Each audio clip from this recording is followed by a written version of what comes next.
Paz e graça para você ligado nessa emissora. Estamos começando o seu programa de reflexão, entrevistas e debates de todas as noites. E hoje o debate naquele formato que você gosta, né? Formato presidencial. A gente chama assim porque é um formato diferente. Os nossos debatedores terão que ficar se interrogando mutuamente a respeito do seguinte tema: onde estão e como estão aqueles que já morreram em Cristo? Nós não vamos falar da morte de todo mundo, não, mas vamos falar daqueles que morreram crendo no Senhor Jesus. Aqueles que a Bíblia chama de salvos, né? O que acontece com o salvo quando ele morre? E aí?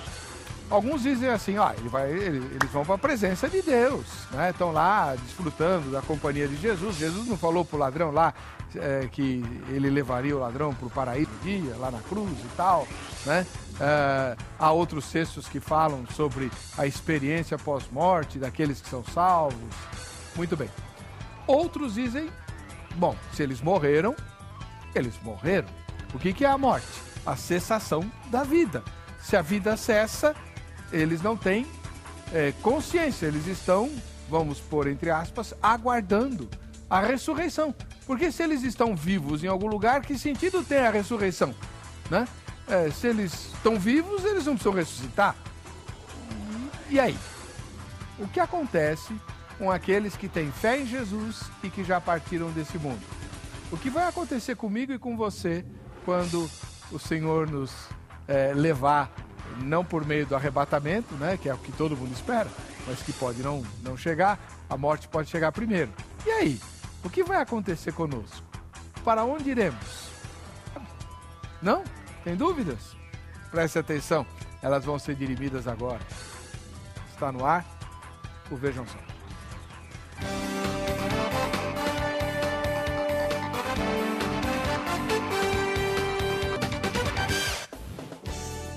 Muito bem, olá. Estamos começando o programa Vejam Só, essa edição especial que vai ao ar às terças-feiras, né? Com perguntas e respostas dos debatedores. E você é o meu convidado principal. Que você entre no site do programa, vejamsó.com.br, e vote na enquete. Fazendo isso, você se habilita para o sorteio que a gente vai fazer hoje e também no fim da semana. O brinde de hoje é o brinde da Grade, Academia Teológica da Graça de Deus, que é quem patrocina o programa Vejam Só. Então vai lá no site e vote na enquete. Mas eu sei que você está curioso ou curiosa para saber quem serão os debatedores de hoje. E é com muita alegria, muito particular para mim, que recebo os dois gigantes da fé que vão discutir esse assunto difícil, mas sobre o qual todos nós temos muita curiosidade. O que acontece com quem morre e é salvo em Cristo Jesus, né? Então, para falar conosco, pastor Jamierson Oliveira, que você já conhece de outros debates aqui. Ele é ministro da Igreja Batista Etnos, missionário, jornalista e um monte de outras coisas também. Pastor Jamierson, seja bem-vindo. Tudo bem, Heber? É uma alegria voltar ao programa. Estou freguês aqui, né? Já há algum tempo, uma alegria grande rever vocês, estarmos juntos aqui nesse programa tão qualificado. Muito feliz também de estar revendo aqui meu amigo, evangelista, professor, pesquisador, né, da Palavra de Deus, Alexandre. Já trabalhamos juntos em rádios e já temos amizade de alguns anos atrás, né? Então, muito bom revê-lo, e a primeira vez dele aqui no programa, comigo honrado. Eu fico feliz, pastor Jamierson, e quero registrar minha gratidão publicamente e no ar ao irmão, porque eu sei que o irmão está de férias com a família e bem no meio do mês, né? Isso foi coisa da Ana e do João, eles têm parte com o Demo, né? Então eles articularam para estragar suas férias, né, e trazê-lo aqui. E o irmão veio, né? Interrompeu as férias para estar conosco. Ela interrompeu minhas férias e tirou férias, né? Ela saiu de férias. Eu estou falando que ela tem parte, estou dizendo. Mas vocês são uma bênção na minha vida. Eu tenho crescido muito, tenho sido abençoado por essas oportunidades que eu tenho tido aqui com vocês, né? Qual que é o endereço da igreja Etnos? Até a nossa igreja tem colhido frutos com isso, né? Amém. Muitos irmãos têm nos visitado, assistido os cultos ali conosco. Estamos numa série de estudos bíblicos sobre escatologia lá, que é a nossa quarta Bíblia. A sexta temporada sobre escatologia. Nós estamos em Guarulhos, Heber, na Rua Mandaguari, número 97, fica ali no bairro do Bom Clima, como referência, é o bairro da Prefeitura, né? Onde está a Prefeitura lá em Guarulhos. Então nós estamos ali perto da base da Polícia Militar, no comecinho da Avenida Faria Lima. Manda um beijo e um abraço para todos os irmãos e venha nos visitar.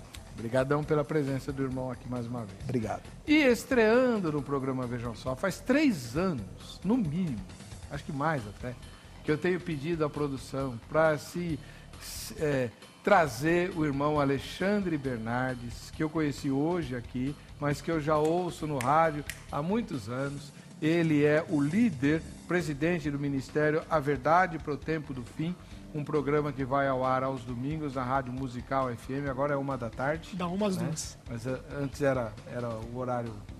Era da 1 às 3. Isso. Agora é da 1 às 2 da tarde. Porque o irmão tem um compromisso às 4 horas lá perto de onde eu moro. Das 4 às 6. Seja muito bem-vindo, professor Alexandre Bernardes. Ele é da Igreja Adventista do Sétimo Dia, né? E tem esse programa que propõe-se a ensinar a Bíblia no rádio, né? Obviamente utilizando a ótica da Igreja Adventista do Sétimo Dia, porém, de uma maneira extremamente respeitosa, e eu me tornei seu fã, porque justamente pela postura muito fraterna que o irmão tem, né, no seu programa de rádio. Eu cheguei para a Ana e falei, olha, chamo o Alexandre. O irmão não tem tido possibilidade de vir, a sua agenda é complicada. Hoje mas ele já indicou vários participantes da Igreja Adventista que vieram aqui. Né? Então ele é um parceiro aqui do Vejam Só. Sim. Seja muito bem-vindo. Muito obrigado, reverendo Weber Cocarelli. É um prazer estar aqui pela primeira vez no programa Vejam Só. É uma honra estar aqui nesse programa, porque eu, como ex-DJ, um tempo que fiquei afastado dos caminhos do Senhor, não é?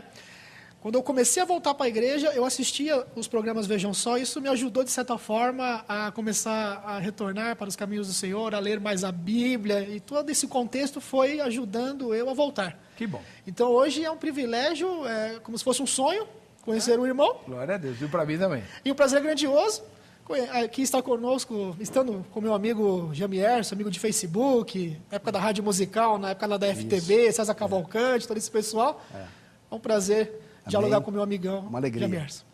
Muito bom. Então, você tem 2 gigantes aqui mesmo e 2 irmãos que profundamente do assunto e que vão se inquirir mutuamente para que você depois tire as suas próprias conclusões. Mas antes de puxar a matéria, eu queria saber qual igreja o irmão frequenta, né? Não, vamos divulgar o trabalho que o irmão tem aos domingos às 4 da tarde lá no Jabaquara. Vamos lá. Nós realizamos uma classe de estudos, uma classe bíblica de estudos da Palavra de Deus, todos os domingos, corrigindo, né? Corrigindo. É que eu estou acostumado ainda com a parte anterior. Agora são 2 domingos ao mês, todo segundo domingo do mês, todo último domingo do mês. Todo segundo domingo do mês é uma classe com dicas de saúde, tá? E todo último domingo do mês é um evento intitulado Encontro com a Vida, onde nós convidamos palestrantes e aí nós escolhemos um tema, como você faz aqui, por exemplo, e a pessoa então trabalha aquele tema, ok? Na Fagundes Filho 145, próxima à estação do metrô São Judas, 4 às 6 da tarde, ali entre os prédios do Prime e do Bradesco. E o programa A Verdade para o Tempo do Fim vai ao ar todos os domingos, da 1 às 2 da tarde, na 105,7 FM, Rádio Musical de São Paulo, com transmissão simultânea pelo site da Musical, que é o musical.fm.br, ou o A Verdade para o Tempo do Fim.com.br, que é o nosso site, visite o nosso site. Beleza, maravilha. Tem um presentinho para você aqui. Opa. Vamos adiantar? Vamos. A revista Verdades Escondidas, do Ministério Fatos Incríveis, e Fatos Incríveis sobre a Saúde. Deixa eu mostrar isso aqui. Ok? É uma revista bastante interessante, dicas fantásticas de saúde. O Verdades Escondidas tem temas diversos das Escrituras Sagradas, tenho certeza que você vai apreciar bastante. Obrigado. E aproveitando que você está mais perto do que eu aí do Jamierson, já passa para ele também. Muito obrigado. Estou dando aí para ele também, tá certo? Perfeito. Vou ler para vocês. Obrigado, Alexandre. Deus abençoe. Muito obrigado. Deus te abençoe. Vamos ver a matéria que é o tema, né, que nós vamos discutir hoje aqui no Vejam Só. A pergunta a respeito do que acontece depois da morte pode ser confusa. A Bíblia não é explícita quanto ao momento exato no qual alguém vai alcançar o seu destino eterno e final. A Bíblia nos diz que depois do momento da morte, a pessoa é conduzida ao céu ou ao inferno, com base no fato de ter ou não recebido Cristo como seu Salvador. Para os crentes, o período após a morte significa estar ausente do corpo e presente com o Senhor. Temos, portanto, sempre bom ânimo, sabendo que enquanto no corpo estamos ausentes do Senhor, visto que andamos por fé e não pelo que vemos. Entretanto, estamos em plena confiança, preferindo deixar o corpo e habitar com o Senhor. Para os não crentes, o período após a morte significa punição eterna no inferno. E é o que um mendigo morreu e foi levado pelos anjos para o seio de Abraão. E morreu também o rico e foi sepultado. E no inferno ergueu os olhos, estando em tormentos, e viu ao longe Abraão e Lázaro no seu seio. Exatamente nesse ponto é que se faz confusa a questão a respeito dos acontecimentos depois da morte. Será que o destino final da pessoa não mudará, mas o local preciso no qual passará esse destino mudará? Em algum momento depois da morte, os crentes serão enviados ao novo céu e à nova terra. Mas a questão é, quando? Podemos dizer que os mortos em Cristo já estão na presença de Deus? Curioso? Acompanhe então o programa Vejam Só dessa noite. Muito bem, e você participa do programa votando na enquete, né, que está na página do programa, vejamsó.com.br. Pastor Jamierson Oliveira, qual vai ser o ponto de vista que o senhor vai defender? Especificamente, Heber, naturalmente, pelo fato do Alexandre ele ser adventista, eu creio que nós vamos debater muito imortalidade da alma, né? Mas, sendo bem objetivo nesse primeiro momento, respondendo à pergunta do programa, o meu entendimento é que os justos hoje, que estão mortos, estão na presença de Deus. Conscientes, naturalmente conscientes, esse é o ponto que toca a imortalidade da alma, mas o próprio meio protestante evangélico tem algumas opiniões diferentes, né? Alguns pensam e creem que os justos estão com Cristo, mas numa antessala, né, do céu em definitivo. Eu creio que esse local que eles estão de bem-aventurança é o céu em definitivo, é a presença de Deus, na companhia do Senhor Jesus, na companhia dos anjos. Não é uma sala de espera, né? Vamos chamar assim. Essa é a visão geral do meu entendimento, a pergunta especificamente. Muito obrigado.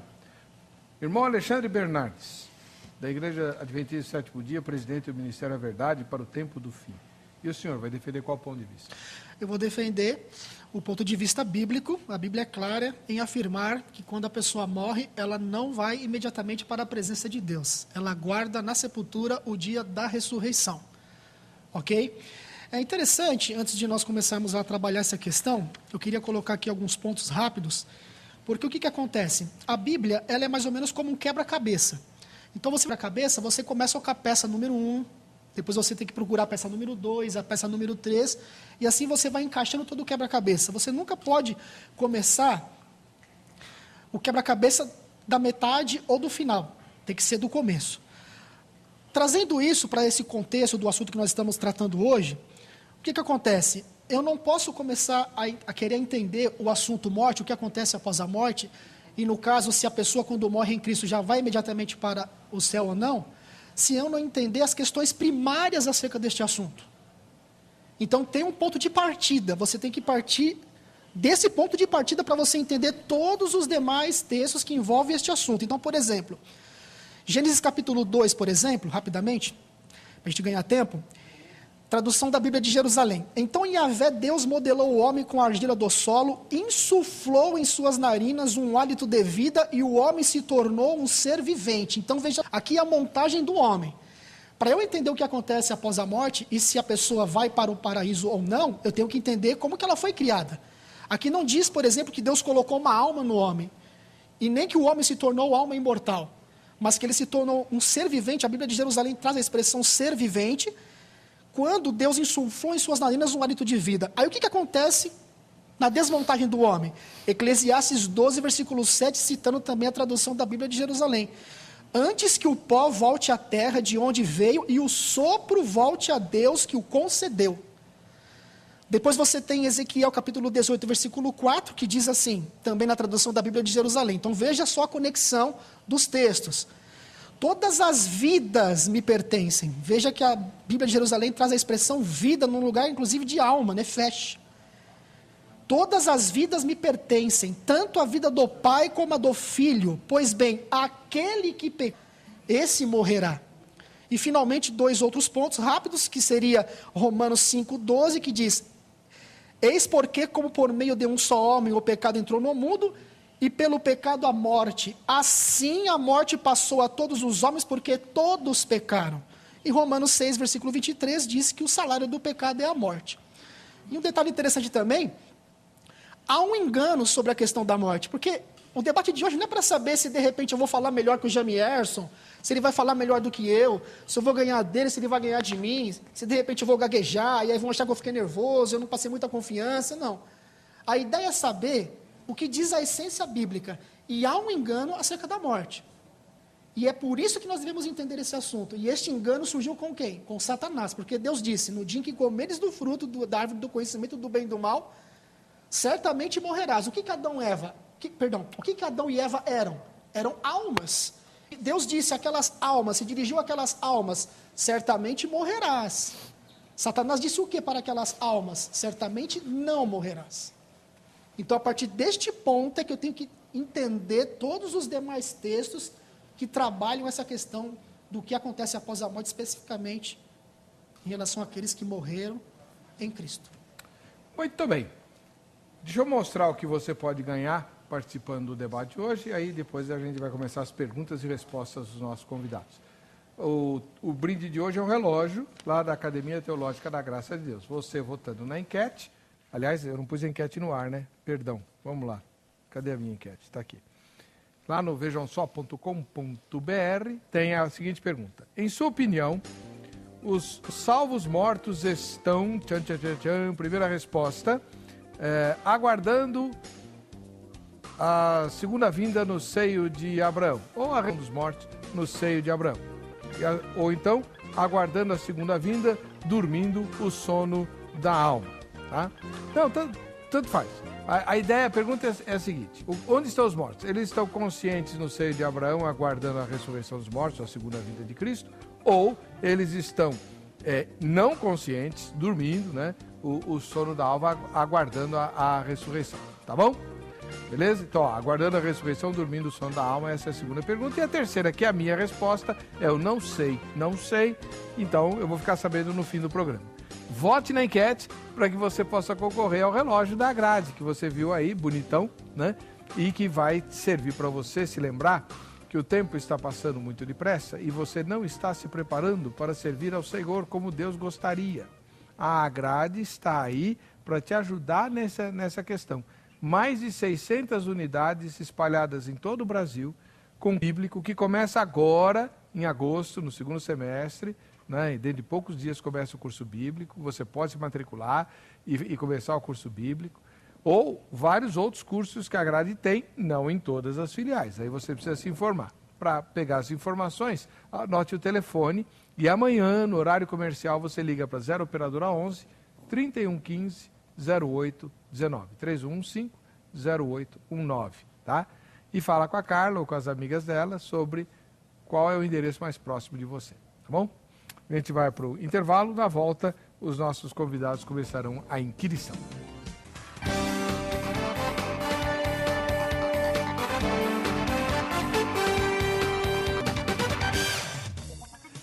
De volta com o programa Vejam Só. Deixa eu mandar um ósculo santo muito especial para o pastor Carlinhos, da igreja Jesus One Way. Desse nome também. Ô Carlinhos, põe um nome em português aí. É que ele gosta desses negócios de skatista, né? Uhum. Ele é o líder da igreja ali no Tatuapé, perto da estação Carrão. Eu preguei lá domingo. E então, Oscar Santo para o povo aí da Jesus One Way, para o pastor Carlos, para a Luana, sua esposa, né? Deus abençoe vocês, tá bom? E, antes de passar a palavra ao Jamierson, que vai começar a inquirição, vou fazer uma propagandazinha. Postei no site, no meu blog é o ebercocarelli.blogspot.com.br, esse Parla Eber, tá? Uma mensagem baseada nas promessas que Deus nunca cumpre. Como bom presbiteriano, né? Eu tenho fama de ser meio incrédulo, meio incrédulo mesmo, né? Tipo, eu cheguei e falei assim, está aqui a promessa, o senhor não cumpre essa promessa nunca, né?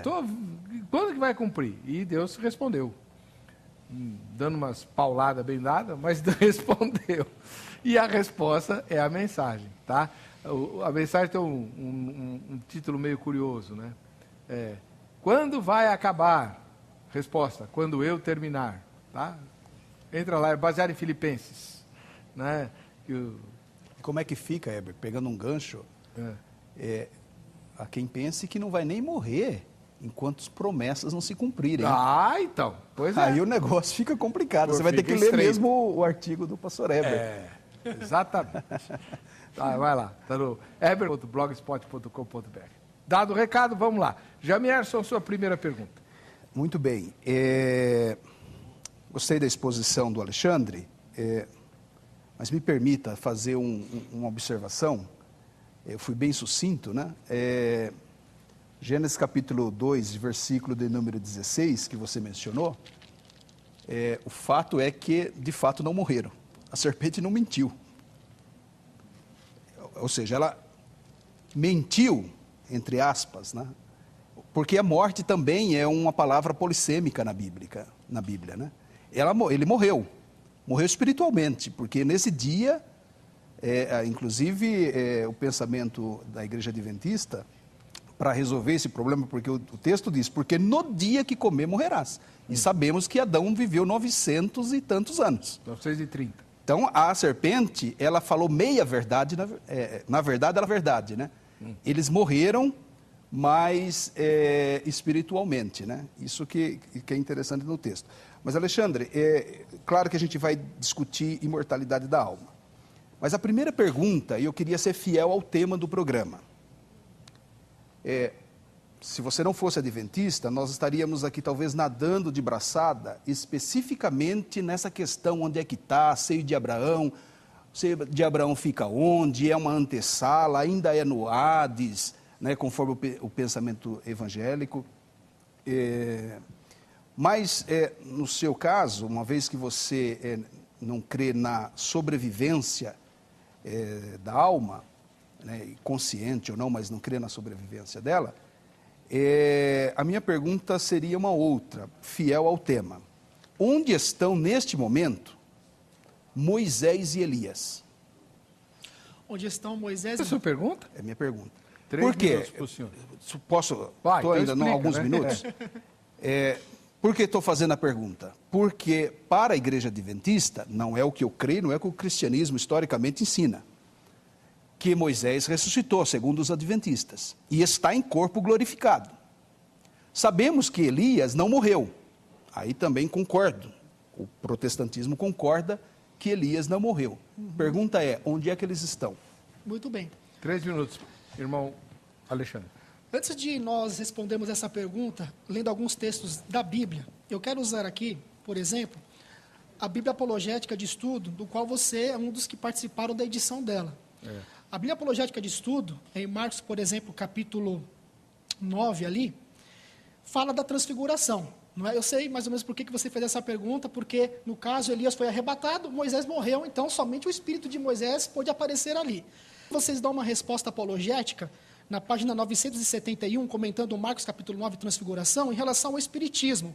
Assim, os espíritas apoiam a doutrina da comunicação com os mortos, no fato de Moisés e Elias terem conversado com Jesus no Monte da Transfiguração. Na parte número 5, a Bíblia Apologética de Estudo, que você fez parte da formação dela, diz assim, o diálogo ocorreu entre Jesus, Elias e Moisés, em corpos glorificados. Quando você vai ali, por exemplo, na Bíblia, a palavra-chave de Strong, e você vai na página 2154, na parte B, você vê ali Strong comentando a palavra glória no contexto dos santos ressurretos. Ele joga, inclusive, para textos bíblicos. Eu tenho aqui a Bíblia, que eu posso mostrar aqui rapidamente. Trouxe bastante coisa aqui hoje, não é? Que diz o seguinte. Trouxe uma biblioteca. Exatamente, trouxe uma biblioteca hoje aqui, ó. Diz assim, ó. Em relação à aparência exterior, brilho, resplendor, luz ofuscante, ou os santos glorificados. Aí ele dá a referência de Lucas capítulo 9, 31 e 32, 1 de Paulo aos Coríntios 15, 43, Filipenses 3, 21, Colossenses 3, 4, todos textos que, na essência, falam da ressurreição e de corpo glorificado. Então, o que acontece? A Bíblia apresenta Elias sendo arrebatado, todo cristão que lê a Bíblia sabe disso, ele foi arrebatado, ele foi levado ao céu, e Moisés, de acordo com a Bíblia Apologética, que você fez parte da edição dela, concorda com a gente também, porque ali Moisés aparece em corpos glorificados, inclusive no comentário de vocês. E ali, em Romanos, capítulo 5, versículo 14, diz que a morte reinou de Adão até Moisés. Por quê? Porque em Moisés é quebrado o poder da morte. Então, Moisés é o primeiro que ressuscita. Isso não joga por terra a questão de Cristo ser as primícias, porque quando diz primícias ali na carta de Paulo aos Coríntios, ele se dirige a pessoas que não criam mais na ressurreição.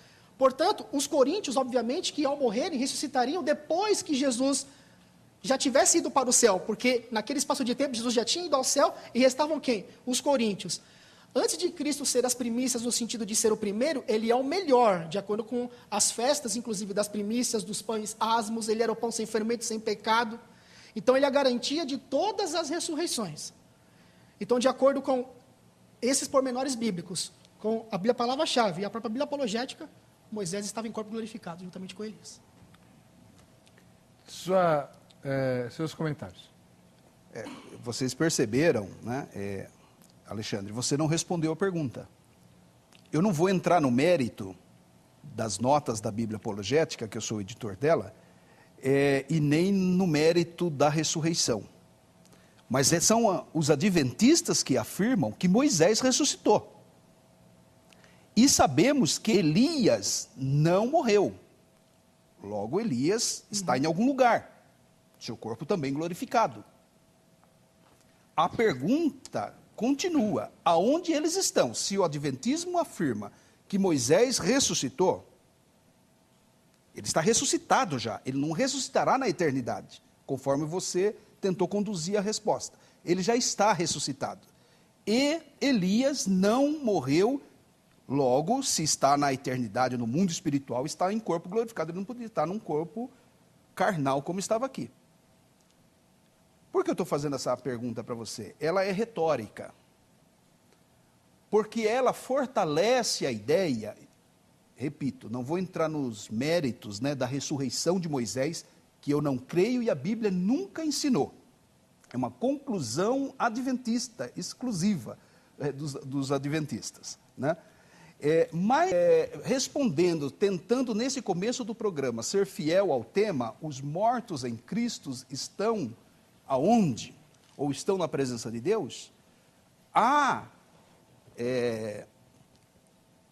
ressurreição de Moisés, dentro da visão adventista, e a não morte de Elias, apontam para os justos estando na presença de Deus, conforme o protestantismo ensina. Como é que nós cremos? Que a morte a alma sobrevive à morte do corpo, e a Bíblia testemunha isso. Sempre que a Bíblia fala de sono, ela está se referindo ao corpo, não está se referindo à alma. Então, quando a Bíblia responde essa questão, Paulo, ele desejou morrer e estar com Cristo. Jesus garantiu ao ladrão: hoje estarás comigo no paraíso. Foi até o tema do debate anterior que eu tive aqui com o pastor Patrick, Tista. Então, independente de como você creia, se Moisés ressuscitou ou não, mas principalmente você como adventista que crê na ressurreição de Moisés, deveria crer que os mortos estão na presença de Deus e não inconscientes. E no caso de Elias, que não morreu, ele tem que estar em algum lugar, ele não pode estar inconsciente. Então, a ideia de que os mortos em Cristo estão na presença de Deus, além de farta documentação bíblica, a gente vai explorando ao longo do programa, você deveria confessá-la. Muito bem, a primeira pergunta foi feita. Agora é a vez do irmão Alexandre Bernardes fazer a primeira pergunta dele. Muito bem, como nós dissemos aqui, é importante nós analisarmos todos os textos dentro dos textos primários. A montagem do homem, Deus criou o homem do pó da terra, soprou o fôlego de vida, o homem passou a ser alma vivente. Na desmontagem, o corpo pó, inclusive quando Adão e Eva pecaram, o que Deus disse? Tu és pó, e ao pó tornarás. O outro detalhe também, Jamierson, antes de fazer a pergunta, foi vedado o direito à participação da árvore da vida. E a salvação é justiça imputada, que é a salvação do poder do pecado, justiça comunicada, que é a salvação do poder do pecado, a nossa adaptação para o céu, e o terceiro momento é a glorificação, ou seja, não existe estado intermediário entre santificação, que é a justiça comunicada, e glorificação. Então, o acesso à árvore da vida, ao fruto da árvore da vida, somente na glorificação. Mas o que acontece? No conceito da imortalidade da alma, que eu sei que você defende esse conceito, é muito usado, por exemplo, a questão do rico e Lázaro, Lucas capítulo 16. Eu queria perguntar se você concorda com esses pormenores aqui acerca disso. O que acontece? Na época de Jesus, o conceito de Hades dos judeus tinha mudado bastante, tá certo? Por exemplo, eles acreditavam que existia ali o seio de Abraão, e ali no seio de Abraão, no contexto de Hades, isso você encontra, por exemplo, no Kidishum, você encontra, por exemplo, aqui no segundo livro de Esdras 4, versículo 41, você encontra no Midrash, você encontra em Ruth, você encontra no livro de Enoque, em Talmud, e vários outros livros, Macabeus e tudo mais. Eles acreditavam que quando a pessoa morria, ela ia para o seio de Abraão, e ali você tinha duas câmaras. Em uma das câmaras ficavam os salvos, em outra câmara ficavam o quê? Os ímpios, ok? Se você era um ímpio, na sua câmara você enxergava o justo na câmara dele, e vice-versa. Muito bem. Interessante quando você pega esse texto e você lê na Bíblia, eu tenho ela aqui, na Bíblia NVI, fala ali Hades. Na Bíblia de Jerusalém diz mansão dos mortos, ou seja, tanto o mendigo quanto o rico foram para o mesmo lugar, mansão dos mortos, Hades, que tem a mesma equivalência de Sheol. Para terminar, o que acontece? Eu faço então agora a pergunta para você. Nos dias de Jesus, os judeus, eles tinham já vindo estudando muito a teologia das nações. E muito da influência egípcia e grega invadiu o pensamento deles acerca de Hades. Um deles sabe qual que era? Talvez você vai saber isso pela primeira vez, telespectador. Era o seguinte: se a pessoa morria salva em Cristo, ela ia para o seio de Abraão. E quando diz ali então, pai Abraão, no caso quando ali o perdido clama, pai Abraão, era como se Abraão estivesse intercedendo por aquela pessoa. Por quê? Porque Osíris e outros deuses egípcios, que também formaram a cultura ali bastante grega, passavam esta ideia. A pergunta é a seguinte: esta ideia, essa mentalidade pagã, uma vez que vocês defendem que rico e Lázaro ali realmente é fato, que Jesus ensinou algo que é fato. Jesus defendeu então essa ideia de Hades, que houve toda essa mutação, essa mudança no conceito judaico daquela época? O irmão entendeu a pergunta? Entendi. Meu irmão. 3 minutos. É o relato de Jesus. O relato de Jesus. Se eu estivesse lendo a história do Lázaro e do rico numa literatura apócrifa, numa literatura dos pais da igreja, apenas numa das confissões históricas da igreja, eu poderia temer a sua dúvida de influência pagã, de conceitos pagãos, e de um erro teológico ensinado, então, por essas pessoas. Mas é o relato do texto bíblico inspirado. Se nós cremos na inerrância bíblica, se nós cremos na inspiração, que é nesse ponto há até concordância entre o protestantismo e os adventistas, quanto à inerrância e fidelidade da palavra de Deus, o relato de Jesus não pode ser negado. Você vai dizer que Jesus, então, estava influenciado por teologias pagãs? Nós precisamos entender que nem tudo que os pagãos falam, né, muitos adventistas e pessoas de outros grupos religiosos, tem esse problema, porque uma religião não cristã, uma cultura não judaica cristã, crê daquele jeito, aquilo está errado. Não pode se pensar assim. O conceito de existência de Deus, o conceito de justiça, de punição, de um juízo, embora com erros, com equívocos, existe nas culturas e existe na palavra de Deus também. Então, respondendo objetivamente a sua pergunta, eu creio literalmente no relato de Jesus, porque Jesus conta como história, Jesus dá nome aos personagens, essa história de Jesus, esse ensino de Jesus, ou a história, tem o objetivo de ensinar algo, senão Jesus relataria esse mundo dos mortos, esse Sheol do hebraico, ou Hades do grego, como um lugar de silêncio conforme os adventistas. Jesus não se refere a isso. Estranho Jesus contar uma história que vá totalmente em confronto com o pensamento do sono da alma, ou da inexistência da alma após a morte do corpo. Agora, essa ideia do relato de Lázaro e Rico encontra eco depois na teologia do Novo Testamento. Os textos como, por exemplo, de Romanos 10 e 4, de 1 Pedro 1 e 12, 1 Pedro 3 e 19, de Mateus 12 e 4, de Efésios 4 e 8, e tantos outros relatos bíblicos que apresentam esse texto como sendo fiel, real, e coincide ensinamentos dessas outras passagens bíblicas com o ensino de Jesus. Eu creio no ensino de Jesus. É simples assim. Acabou seu tempo. Irmão Alexandre, seus comentários. É fato histórico que os judeus tinham sido, por um tempo, influenciados pelo pensamento grego, egípcio, e daí a concepção deles agora sobre Hades nessa época. Jesus, então, usou uma história que havia entre eles, porque aqui é uma sequência de parábolas, você pode ler que são várias parábolas e depois chega no Rico e Lázaro. Então, o que Jesus faz? Jesus pega o pensamento deles, usando o próprio pensamento deles para dar a eles uma lição. Ele, inclusive, ele inverte os papéis. O mendigo, que é aquela pessoa pobre que os judeus achavam que não estava sendo favorecido por Deus, Jesus coloca onde? O de Abraão. Lembrando que na cultura pagã, que tinha influenciado a mente dos judeus, Abraão era uma espécie de um intercessor. Pai Abraão, a Bíblia diz, a ninguém chameis por pai, senão quem? Deus. Tá certo? Interessante essa questão. Havia aquelas duas câmaras, isso é fato, pode estudar na história, vocês vão ver que é verdade o que eu estou dizendo. Duas câmaras, uma reservada para os ímpios, outra reservada para os justos. Todos eles iam para o Hades, a mansão dos mortos. A Bíblia de Jerusalém traduz assim já, mansão dos mortos, a mesma equivalência de Sheol no Antigo Testamento, para onde todos os mortos iam.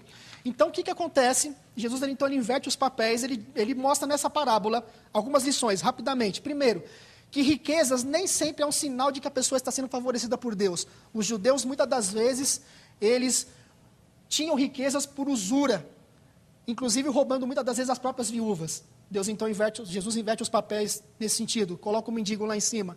Mas há uma parte interessante que aqui vai dar a explicação de todo o contexto do Rico e Lázaro. Lucas capítulo 16, versículo 31, telespectadores, diz assim: Abraão, porém, lhe respondeu: se não ouvem a Moisés e aos profetas, tampouco se deixarão persuadir, ainda que ressuscite alguém dentre os mortos. Quando foi que isso aconteceu? Evangelho de João, capítulo 12, versículo 10, que diz assim, mas os principais sacerdotes resolveram matar também a Lázaro, porque muitos dos judeus, por causa dele, voltavam crendo em Jesus. E no versículo anterior, que é o versículo 9, diz assim: soube numerosa multidão dos judeus que Jesus estava ali, e lá foram não só por causa dele, mas também para ver Lázaro, a quem ele ressuscitara dentre os mortos. Portanto, Jesus então se vale de uma história, de uma ideia pagã que havia entrado na mente num conceito judaico de Hades, se vale desse conceito deles para dar uma lição de moral neles, valendo-se do terreno deles, e no final ele mostra, olha, ainda que alguém ressuscite dos mortos, eu ressuscitei Lázaro. Vocês sempre pediram um sinal para mim. O maior sinal de todos eu dei. Ressuscitei a Lázaro. Vocês não vão crer. E o relato bíblico, literalmente agora falando, não uma parábola, mas agora literalmente falando, diz que eles estavam com ódio. Queriam matar não somente a Lázaro, mas também ao próprio Cristo Jesus. Muito bom. Primeira rodada terminada. Vamos para a segunda rodada. Segunda pergunta. Jamiers, quanto tempo tem, hein? Posso fazer? Bem, então eu acho que fica desfeito essa ideia, sempre é colocada essa questão, né? No último debate, eu argumentei que se a imortalidade da alma é um conceito platônico, a morte da alma é um conceito de Epicuro. Então nós empatamos aí, nós dois estamos com um entendimento pagão. Então não é essa a questão. Paulo citou Epimênides, Aratos, há entendimentos ímpios, Deus, a sua verdade está revelada até certo ponto, ainda que tateando. E a cultura grega, ela é muito rica, inclusive ela ajudou o desenvolvimento teológico, o entendimento teológico do logos, conceitos de eternidade, tudo isso enriqueceu a teologia do Novo Testamento. Porque Deus prepara as culturas para a recepção do Evangelho. E a pergunta é? Estou dentro do contexto, em cima disso que eu vou fazer a pergunta. Então, quando você olha para as Escrituras, o que é Sheol no hebraico? O que é Hades no grego? É mundo dos mortos mesmo. Porque a Bíblia tem palavras para túmulo, Alexandre. Kever, o kevurá no hebraico, ou mnemeion no grego, são textos que falam de sepultura, túmulo. Então a Bíblia tem palavras certas para túmulo e palavras para essa mansão dos mortos, mundo dos mortos, Sheol e Hades. Então dentro disso, ou seja, é um conceito bíblico, não é pagão. Se há ecos no paganismo, está dentro da palavra de Deus, torna-se verdade. A pergunta é, você conseguiria me dar uma única referência bíblica de pessoas colocando corpos físicos no Sheol e no Hades? E alma e espírito indo para Kevurá ou Mnemeion? Kevurá e Mnemeion são túmulos. O senhor entendeu a pergunta?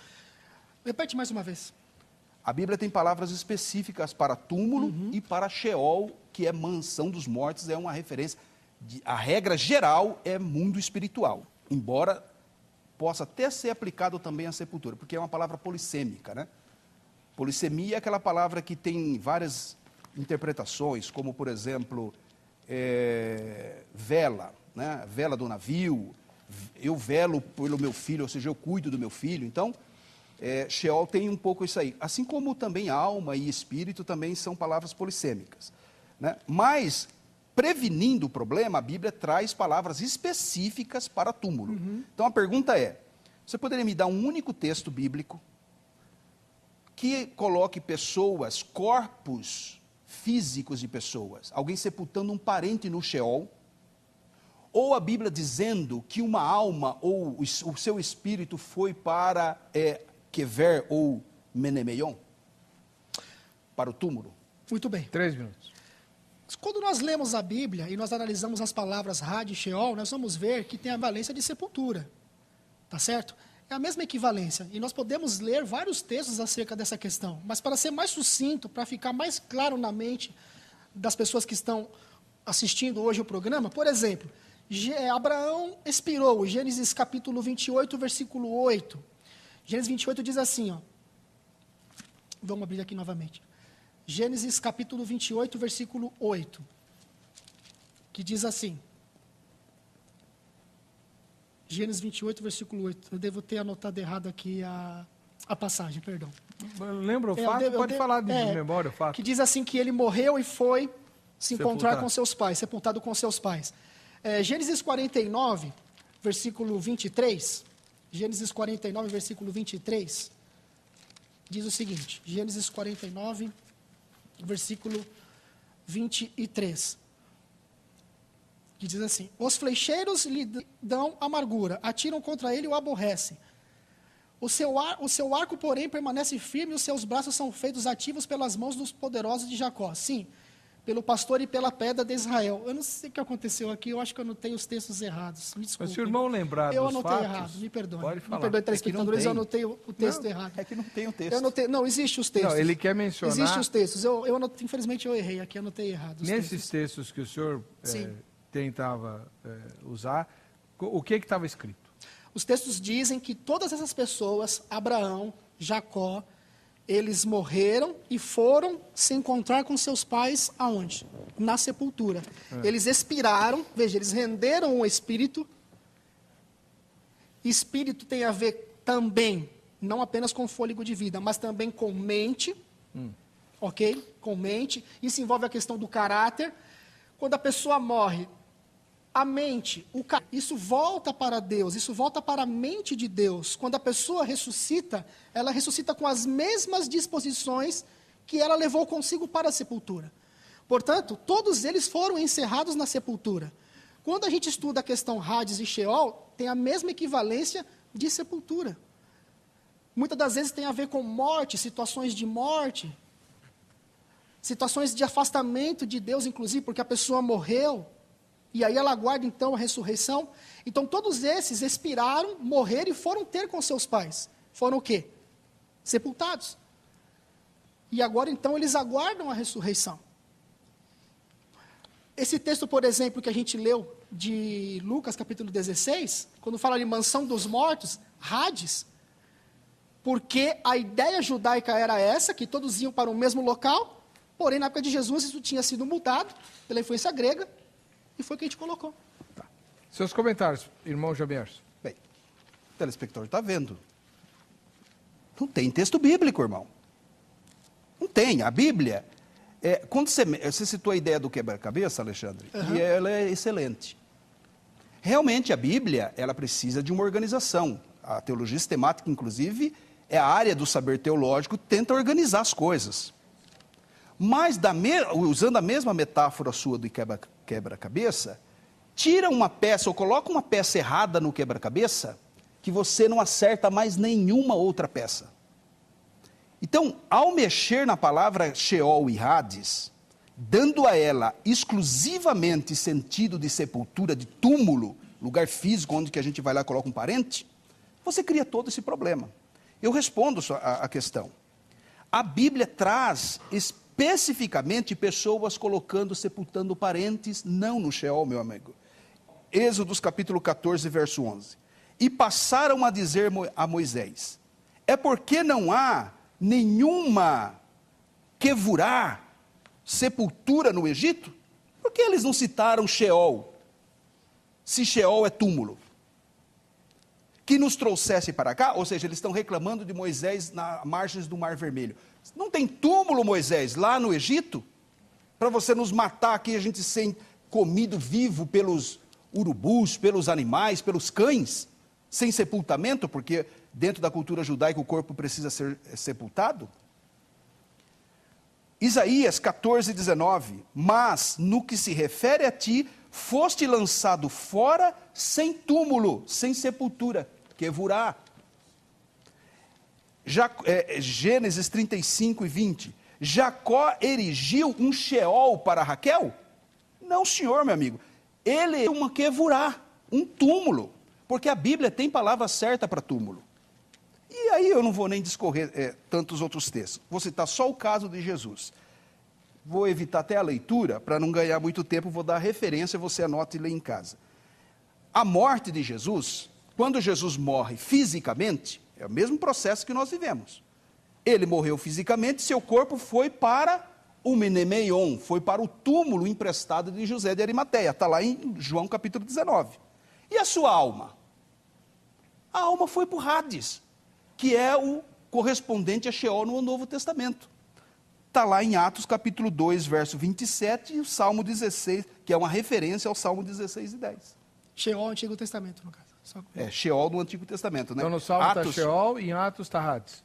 É o discurso de Pedro em Atos 2 e 27, ele faz uma referência ao Salmo 16 e 10, falando, não deixarás a minha alma no Sheol. Amém.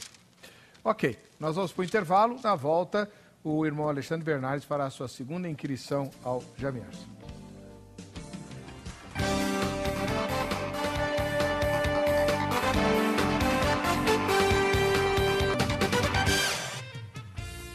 Estamos de volta com o programa Vejam Só, agradecendo o carinho da sua audiência. Hoje nós temos aqui o pastor Jamierson Oliveira, ministro da Igreja Batista Etnos, e também o irmão Alexandre Bernardes, evangelista da Igreja Adventista do Sétimo Dia, presidente do Ministério A Verdade para o Tempo do Fim. Eles estão discutindo se os mortos em Cristo já estão na presença de Deus, e agora é hora do irmão Alexandre fazer a segunda pergunta dele ao irmão Jamiel. Me permita, reverendo Weber, e mais uma vez eu quero pedir desculpa aos telespectadores, porque eu anotei errado o texto na contracapa da minha Bíblia. Eu achei os textos aqui, tá? Só para não ficar chato para os telespectadores. Para Gênesis 49, 33, que diz assim: tendo Jacó acabado de dar determinações a seus filhos, recolheu os pés na cama e expirou. E foi reunido ao seu povo. Sepultura, Sheol, mesma coisa. Depois, Gênesis 25, versículo 8. Expirou Abraão, morreu em ditosa velhice, avançado em anos, e foi reunido ao seu povo. Mas a palavra Sheol aparece nesses textos? Nenhum deles. Porque quando a gente coloca no contexto de Sheol e Hades, a gente não teria tempo então agora é para dissecar o assunto. Reunido ao seu povo, Você está interpretando o texto, né? É. Aqui é sepultura, mas quando você examina as palavras Sheol e Hades, vai ter a mesma equivalência. Perdoe, o que eu entendo é o seguinte: reunido ao seu povo é uma ideia que o irmão interpreta como sendo o lugar dos mortos. Sepultura. Não necessariamente. Hades. Ele vai dizer coisa. É, porque é uma interpretação. Eu perguntei a palavra kever ou a palavra kever. A palavra Sheol É. e a palavra kever, né? O kevurá, do hebraico, que corresponde a túmulo. Então, no texto não aparece nem a expressão Kevurá nem Sheol. A ideia de ele se reunir a quem já tinha morrido aparece. Para entender isso, tem que fazer aquela conexão com Lucas 16, porque a própria Bíblia de Jerusalém, quando traduz Hades, traz já mansão dos mortos, Perfeito. sepultura. Então tem que fazer a conexão para entender. Tá bom. Posso usá-las a meu favor também. Dá na mesma, é isso que eu estou falando aqui. Os dois grupos podem usar a mesma ideia. Sua segunda pergunta, irmão. Minha segunda pergunta é a seguinte: querido amigo Jamierson, um dos textos, assim como a gente já examinou a questão do Rick e Lázaro, que são usados bastante pelos adeptos do conceito da consciência após a morte, aqueles que acreditam na imortalidade, é o texto de Apocalipse capítulo 9, capítulo 6, melhor dizendo, versículos 9 a 11. Vamos ler? Apocalipse capítulo 6, de 9 a 11, que nos diz o seguinte. As almas estão debaixo do altar. Exatamente, aquelas almas debaixo do altar ali. Olha só que interessante o que diz ali a questão. Já peguei aqui, eu já achei aqui. Apocalipse capítulo 6, do 9 a 11. Quando ele abriu o quinto selo, vi debaixo do altar as almas daqueles que tinham sido mortos. Veja, tinham sido mortos. Por causa da palavra de Deus e por causa do testemunho que sustentavam. Clamaram em grande voz, dizendo: até quando, ó soberano Senhor, santo e verdadeiro, não julgas nem vingas o nosso sangue dos que habitam sobre a terra? Então a cada um deles, verso 11, foi dada uma vestidura branca, e lhes disseram que repousassem ainda por pouco tempo, até que também se completasse o número dos seus conservos e seus irmãos que mortos, como igualmente eles foram. Essa questão aqui, dessas almas debaixo do altar. Quase então já indo para a pergunta, eu vi que num debate anterior, você disse que quando a pessoa morre, ela vai para a bem-aventurança. Em Mateus capítulo 5, Jesus cita ali as bem-aventuranças. Ok? Você tem convicção plena de que essas almas realmente estão ali na bem-aventurança, na presença de Deus, usando este texto para defender essa questão? O texto qual? De Apocalipse? Apocalipse capítulo 6, de 9 a 11. Então, como o irmão concilia a sua convicção de que as almas dos mortos em Cristo estão na bem-aventurança com um texto desses de Apocalipse 6? Exatamente. Essa é a Deu pergunta? para entender? Deu para entender? Não, eu não entendi. Vou repetir. Vocês usam esse texto para mostrar que realmente uma alma, vamos ser mais Sobrevive. prático aqui, sobrevive Sim. após a morte. Sim. E você diz que quando a alma sai do corpo após a morte, o corpo fica, a alma vai, ela vai para a bem-aventurança, vai para a presença de Deus. Certo.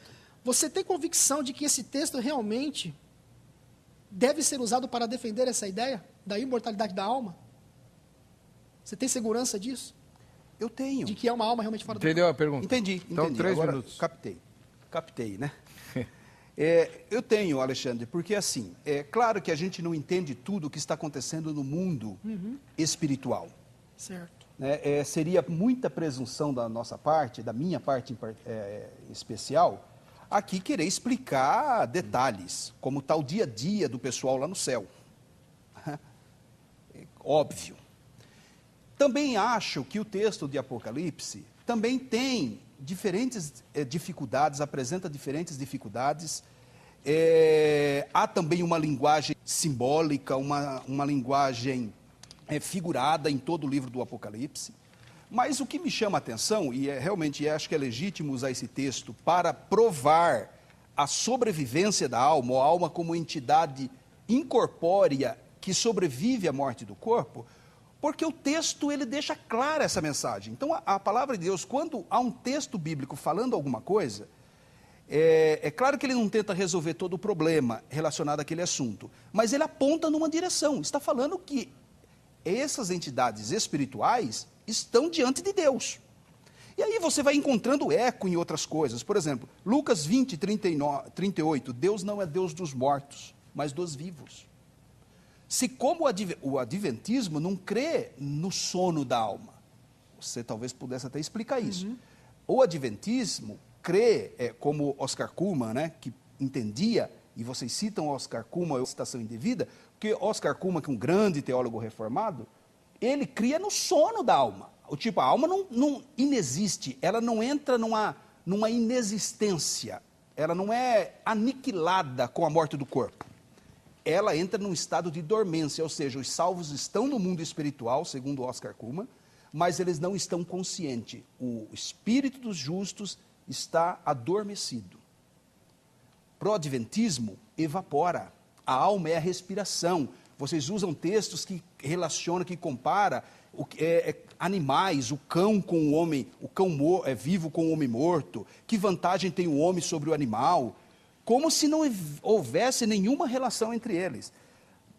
Jesus prometendo ao ladrão, em verdade te digo, hoje estarás comigo no paraíso. Quando Estevão estava sendo apedrejado, Atos 7,59, ele recebe essa graça de ver a eternidade, Jesus em pé ao lado do Pai. E ele se entrega naquele suplício que ele estava sofrendo, Senhor, recebe o meu espírito. E Paulo, né, 2 Coríntios 5:8, capítulo 12, versículo 2, Efésios, Filipenses 1:22, estão lá, acabou. Agora, em que situação, em detalhes do dia a dia deles, eu não posso te responder, mas esse texto ajuda a provar que estão. Muito bem. Seus comentários. Vamos para a Bíblia. Vamos para a Bíblia. Eu sei que você também é da linha Sola Escritura. Vamos para a Bíblia. Olha só. Eu quero ler um texto aqui, que está num texto da CNBB, Conferência Nacional dos Bispos do Brasil. Tá? Uma Bíblia que traz uma versão Neo-Vulgata. Olha o que diz essa versão, Apocalipse capítulo 6, versículo 9 em diante. Quando abriu o quinto selo, vi debaixo do altar aqueles que tinham sido imolados, pessoas, seres humanos, aqueles que tinham sido imolados por causa da palavra de Deus e do testemunho que tinham dado. 10, gritaram com voz forte, Senhor santo e verdadeiro, até quando tardarás em fazer justiça, vingando o nosso sangue contra os habitantes da terra? E o versículo 11, então a cada um deles recebeu uma veste branca, e foi-lhes dito que esperasse mais um pouco, até se completar o número dos seus companheiros e irmãos que iriam ser mortos como eles. Olha só, pessoas, seres humanos. Por quê? Porque a Bíblia, quando a gente analisa os conceitos de alma, nefesh, psique no grego, o que significa? Criatura, vida, vidas, desejos. O dicionário hebraico, o Gesenius, diz assim, define nefesh como sendo fôlego, o espírito vital, ânima do latim, mediante o qual vive o corpo, a saber, o princípio da vida, manifestado no fôlego, tem a ver também com a pessoa em si, com o caráter dela, a mente dela, direi a minha alma, come, bebe, regala-te, louco, hoje mesmo te pedirão a tua alma, não é? Então, temos que entender a partir dessa perspectiva, por quê? Porque senão, tudo que a gente está discutindo aqui agora vai sair do texto primário. Deus criou o homem do pó da terra, soprou o fôlego de vida e o homem se tornou alma vivente. Quando ele morreu, o que aconteceu? Ali até na versão de Jerusalém, o corpo voltou para o pó, o sopro voltou para Deus. Aonde está a alma? Acabou, porque a pessoa é a alma. Eu quero terminar dizendo o seguinte, esse texto aqui é o seguinte, não, é modo de se dizer. Esse texto é o seguinte, tem a ver ali com os séculos que compreende de 1517 a 1755, na época da intolerância papal, quando as pessoas foram mártires por causa do evangelho. Um deles, John Hus, quando ele estava prestes a ser queimado, as pessoas chegaram próximo a ele e começaram a zombar dele, encomendando a alma dele aos demônios.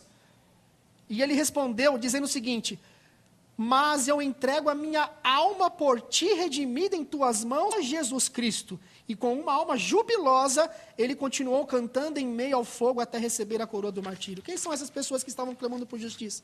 Essas pessoas que deram as suas vidas no martírio na época da intolerância papal, na época da Inquisição. Vem depois ali naquele mesmo contexto do cavalo amarelo de Apocalipse capítulo 6, anterior a esses textos que nós acabamos de ler agora. Então, quando fala de almas ali, o que está dizendo? Vidas. As vidas daquelas pessoas, como também o sangue de Abel clamou por vingança a Deus, quando Deus perguntou a Caim acerca do que aconteceu com Abel, e como também o sangue de Cristo, que fala melhor do que o sangue de Abel. Sangue fala? Obviamente que não. Aqui são as pessoas clamando o sangue delas. Ok. Vamos lá. Terceira pergunta, irmão Jamierson, acho que vai ser a última. A última? Pode então ser que dê tempo de mais uma, mas não sei. Tem que ser uma criptonita. Você adora isso, né? Empréstimo do Gran Conato. Bem, é difícil, viu? Se a gente não entende conceitos básicos, a polissemia da palavra sangue citada por você, claro que nesse sentido não é sangue o líquido, né? É sangue a pessoa. Mas tudo bem. Dentro disso, então eu queria fazer uma pergunta, meu irmão. Sola Escritura. Onde nas Escrituras, por isso que eu não costumo muito ficar citando pais da igreja, teólogos da reforma, porque eles podem errar como eu, certo. Então é melhor ir para a Bíblia, né? Onde nas Escrituras, na linha da pergunta anterior que você não me respondeu, onde podemos encontrar o ensino bíblico de ressurreição do pneuma, do espírito, do nefesh, a alma? Porque se a alma extingue, ela é aniquilada com a morte do corpo e ela não passa respiração como o cachorro tem. Aonde a Bíblia fala de almas sendo recriadas? Ou é recriação, ou é uma ressurreição. Tem que ser uma recriação, porque elas desapareceram. Não dá nem para aplicar o conceito de ressurreição. Ou um único versículo que mostre alma e pneuma dormindo.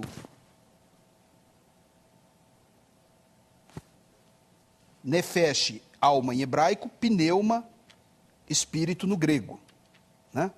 Ou psique, alma no grego,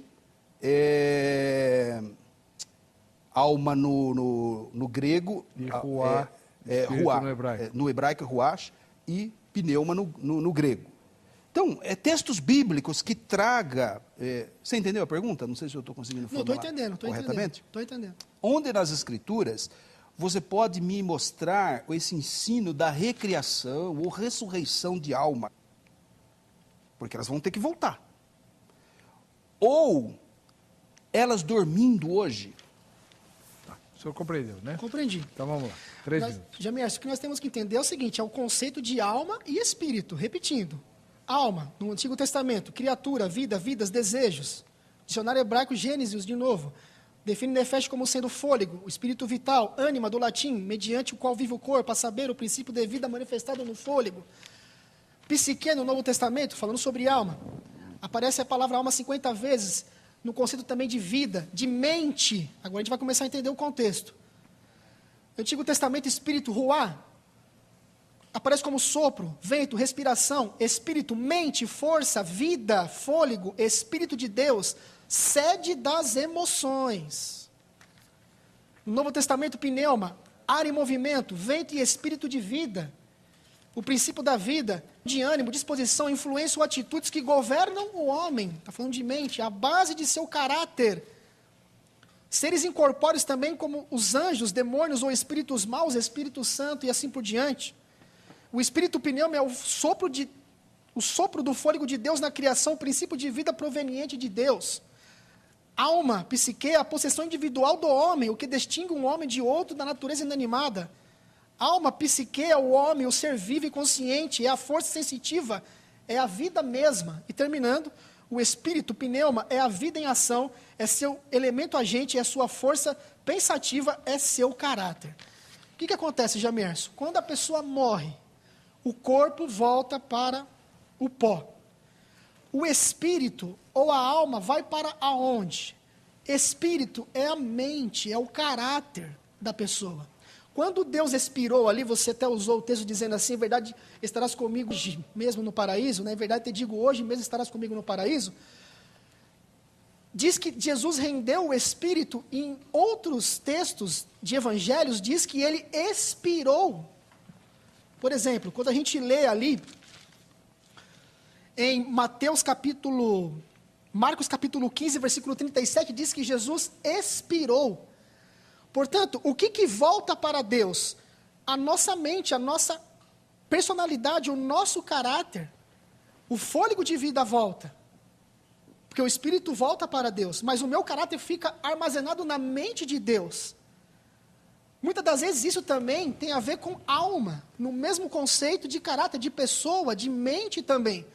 Quando Jesus voltar e ele for ressuscitar os mortos, principalmente aqueles que morreram em Cristo, eles ressuscitarão com as mesmas disposições mentais que eles levaram consigo para a sepultura. Aí está relacionada a questão do espírito e se tornarão novamente almas, com imortalidade condicional, porque eles voltarão a participar do fruto da árvore da vida, coisa que uma alma não pode fazer no estado intermediário, porque a alma nem tocar e nem comer pode fazer. Muito bem. Seus comentários, irmão Jamerson. Você não respondeu de novo, né? Então eu vou responder. Porque a Bíblia fala apenas de corpos dormindo. A Bíblia não fala de alma dormindo. Não tem um texto na Bíblia falando que nefesh está dormindo, o pneuma dormiu. Quando faz uma referência ao sono, é uma referência à pessoa, a perspectiva do observador.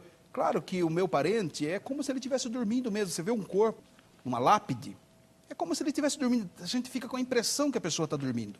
E a gente até usa essa palavra dormir, também no sentido polissêmico, né, dela, fala assim, olha, está dormindo, né? Jesus usou isso para, um eufemismo, né? Você diminuir o impacto da morte, que é uma tragédia na nossa história. Agora, a Bíblia não tem nenhum versículo falando de recriação de alma, do fôlego, do pneuma, do ruache, do nefesh, não tem nenhum. Por isso que você não pode dar um texto desse. E nenhum texto bíblico mostrando pneuma, nefesh, alma e espírito dormindo. Mas, pelo contrário, a palavra de Deus, que é inerrante, se a gente respeita a exegese, a hermenêutica bíblica, não desmonta o quebra-cabeça e monta errado, né? Esse negócio de a montagem do homem desmontou errado, não vai montar certo. A Bíblia fala de corpo dormindo. Daniel, capítulo 12, versículo de número 2, diz assim: muitos dos que dormem no pó da terra ressuscitarão, uns para a vida eterna e outros para a vergonha e horror eterno. Então está falando de ressurreição, está falando de morte, de sono, né? Muitos dormem, uns ressuscitarão para a vida, outros ressuscitarão para a morte. Quem ressuscita? A pergunta. Ressuscita é a alma que ressuscita ou é uma referência ao corpo? É o corpo, porque está falando do pó da terra. E todo mundo sabe que é o corpo que se decompõe e está misturado nos elementos da natureza. Só Deus que poderá reintegrar um corpo, né? Revesti-lo da incorruptibilidade, da imortalidade. Agora, a Bíblia fala de corpo ressuscitando, Alexandre. Mateus capítulo 27, versículo de número 52, por ocasião da morte de Jesus, aquele relato de pessoas que ressuscitaram com o impacto da cruz. O que diz o versículo de número 51? Mateus 27, 51. Eis que o véu do templo se rasgou em duas partes. Tremeu a terra, fenderam-se as rochas. Olha aí, abriram-se os sepulcros e muitos corpos dos santos que dormiam ressuscitaram. Então, quem dorme é o corpo, quem ressuscita é o corpo. Essa é a expressão bíblica. Alma, espírito está na presença do Senhor. Muito bem. Terceira e última pergunta do irmão Alexandre Bernardes. Antes da última pergunta, quero agradecer mais uma vez pela participação no programa Vejam Só, pastor Heber, meu amigo Jamierson de Oliveira. Aqui nós discutimos ideias, tá certo? Até peço que o pessoal do Facebook, do YouTube, não fique fomentando o debate, essa coisa toda. Vamos respeitar a pessoa do Jamierson, vamos respeitar a pessoa do irmão Alexandre Bernardes. Como nós dissemos, há um engano, este engano surgiu com Satanás. Ele disse, certamente não morrerás. Ali eram almas. Satanás disse para a alma, não morrerá. Vamos nos apegar a isso, vamos estudar sobre esse assunto. Tá bom. Tá? E outra coisa, eu quero mandar um abraço, eu esqueci, senão eu vou apanhar quando chegar em casa. Verdade. Um abraço para minha esposa Olímpia, e para não faltar algum nome, para toda a família Verdade para o Tempo do Fim, tá bom? Aí já abrange todo mundo. Glória a Deus. Simplifica. E o Jamierson, né, já vou entrar então na pergunta, o Jamierson, ele deixou várias pulguinhas atrás da orelha dos telespectadores. Tá certo? E é impossível, não é? Nesse debate, a gente abranger esse assunto todo de forma sistemática, trabalhar de forma sistemática. E o Vejam Só exatamente trabalha esse debate exatamente para você pesquisar depois por você, não é isso? Exatamente. E lá no site Vejam Só tem os contatos, correto? Tem. Eu posso aqui fazer uma merchandising rapidinho, 5 segundos? 5 segundos. Lá no meu contato, que você tem no site Vejam Só, se você enviar um e-mail com seu endereço em qualquer lugar do planeta, você receberá gratuitamente um DVD intitulado O Reino Místico da Morte. Aí tudo aquilo que eu poderia falar, que eu não consegui falar, você vai ter e vai responder também as pulguinhas que o Jamierson deixou atrás da orelha de vocês aí. Tá bom. Ok? Pode fazer a pergunta. Vamos lá, rapidamente. 1 de Paulo aos Tessalonicenses, irmão Jamierson, capítulo 5, versículo 23. Porque a ideia da imortalidade da alma, como que é? A pessoa morreu, o corpo fica na sepultura, correto? A alma, ou o espírito, volta para Deus, aguardando o quê? A ressurreição. Se é realmente dessa maneira, que quando Jesus voltar, ele vai então ressuscitar o corpo, porque o espírito e a alma vai voltar do paraíso, ou do seio de Abraão, enfim, vai entrar no corpo. Como que a gente consegue então entender esse texto aqui? 1 de Paulo aos Tessalonicenses, capítulo 5, versículo 23. O Deus da paz vos santifique em tudo, o vosso espírito, alma e corpo sejam conservados íntegros e irrepreensíveis na vinda de nosso Senhor Jesus Cristo.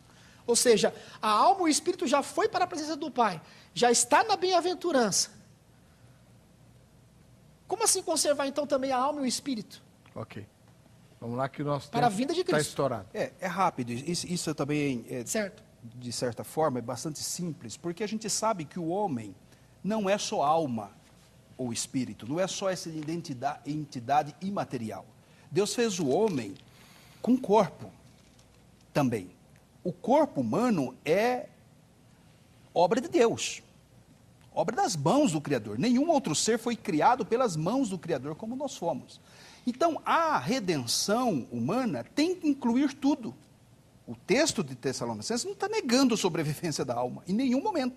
Pelo contrário, ele pode ser usado em favor da sobrevivência, da imortalidade da alma. Mas quando fala da ressurreição, é claro, irmãos, que o nosso estado final de glória, a glória final, em definitivo, é quando tivermos um corpo como o do Senhor Jesus, semelhante a Ele. É essa a nossa expressão, é esse o nosso desejo. Então, claro que mesmo os justos que estão lá na presença do Senhor, e você citou Apocalipse 6 e 9, foi dito a eles, olha, acalmem, descansem. Eles estavam realmente preocupados com alguma coisa, e a gente entende isso até como expressão de personalidade, de alma. A alma realmente, ela tem todas essas expressões, ela que vivifica o corpo. Foi dito a eles descansarem, né? Aguardem, porque a ressurreição virá. A nossa esperança é a ressurreição. Quando estaremos aí, em definitivo, para sempre com o Senhor, o nosso corpo que foi corrompido, mas é obra do Criador, foi maculado pelo pecado, o diabo disse, a serpente para Eva, olha, certamente não morrerás, mas nós morreremos, sim, morremos um dia. Talvez eu morra, talvez você que está em casa morre. Mas, qual é a minha esperança? A minha esperança é que, no final de todas as coisas, quando eu vier com o Senhor em glória, se eu tiver partido dessa, né, para uma melhor, eu terei o meu corpo ressuscitado, e aí, a partir desse momento, será um estado de glória permanente e muito superior ao presente. É isso que a palavra de Deus nos ensina, né? É o que Paulo, por exemplo, se expressa em Efésios 1:23. De ambos os lados estou em aperto, tendo desejo de partir, e está onde? Dormindo. Está com Cristo. Porque Paulo tinha consciência plena, embora esse assunto não era muito claro no Antigo Testamento, isso é verdade, as doutrinas se desenvolveram, se esclareceram no Novo Testamento, ponto. Nem a Trindade é muito clara no Antigo, é no Novo que a luz da revelação, o Evangelho, Jesus é essa revelação plena de Deus, né? Então, não vejo problema nenhum, nesse estado final, nós seremos então integralmente, Jamierso integral, alma, espírito e corpo do Jamierso hoje, esse corpo que você acha feio, mas vai ser lindo na presença do Senhor Jesus. Irmão Alexandre, seus comentários, e a gente já estourou o tempo do programa. Vamos lá rapidamente então. Voando. Olha que interessante. Corpo, alma e espírito. Os três devem ser conservados. Se a alma e o espírito já foram para a presença do Pai, já estão nas bem-aventuranças, como você mesmo crê e já ensinou, conservado de quê? Se já esse plano da bem-aventurança. Novamente, o entendimento do conceito de alma e espírito. Alma, nefesh, no Antigo Testamento, no Novo Testamento, psique, tem a ver principalmente com a pessoa como um todo. Também a sede das emoções, no mesmo contexto de espírito. Quando nós nascemos porque temos o fôlego de vida em nós e nós formamos um caráter. Este caráter, aí entra a questão da alma e do espírito, deve ser conservado e irrepreensível para a vinda de Cristo, porque a única coisa que nós levaremos daqui para o além é o nosso caráter.